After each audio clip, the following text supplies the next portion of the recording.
number of issues, such as excellent health and education services, infrastructure in terms of proper roads and drainage systems, and the most visible symbol of development is where there is light. In Africa, we cannot afford to talk about development without talking about energy.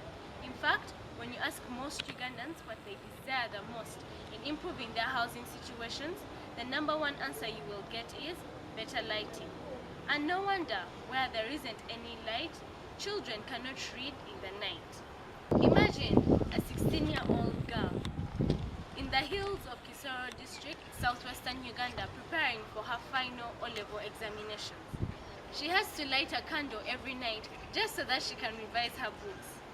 I relate to this experience because 9 years ago, I was like this girl, laboring to read on candlelight because I wanted a bright future. I wanted to achieve my dream career.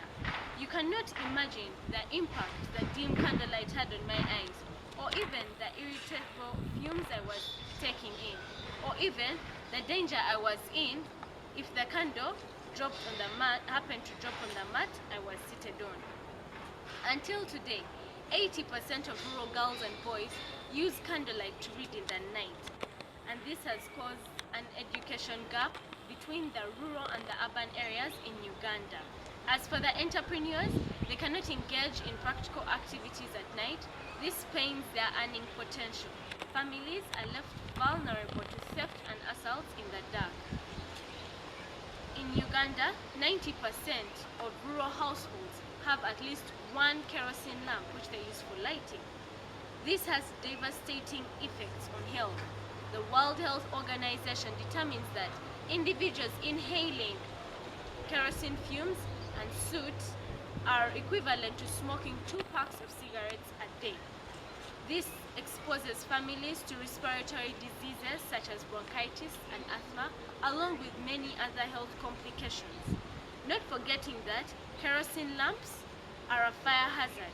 According to the 2011 Uganda Police report, 76 homes were burned down because of fires that were either started by candles, kerosene lamps, or charcoal stoves. Surely, we must fight to phase out these primitive sources of energy. Green is the answer. Green offers great benefits for both the solar companies and their clients. The solar company will have a secure way of collecting payments, managing their client information, and tracking the solar devices in real time, enabling them to scale rapidly as they reach the off-grid communities. For person in a low community, the solution offers them an opportunity for one-time investment in exchange for a lifetime of light, structured to receive energy today, pay over time. When payment is done, you own the system. In less than 4 months, we have enabled 225 households in rural Uganda to acquire solar energy on a paygo arrangement. Over 1,575 people in these households can now celebrate and enjoy clean energy.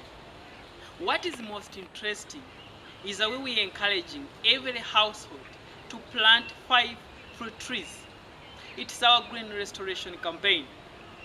We envision this turning into a sustainable income venture for these families in nearby future.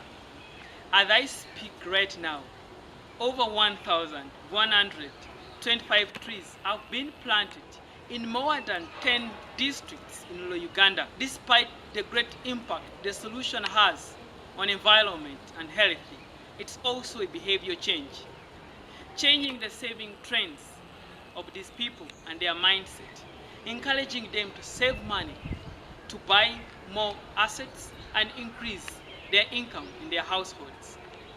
Christine, do you know that I can switch on my solar device using my mobile phone? Really, David, is that possible? It's possible. Let me show you. Wow, this is exciting! I told you, the same applies. I can make payment for my solar device and it will go on automatically. This is great. This is much brighter and much healthier. No more candle hassles. With this solution, we can revolutionize and deepen energy inclusion for Africa. Go green, go solar. Yay!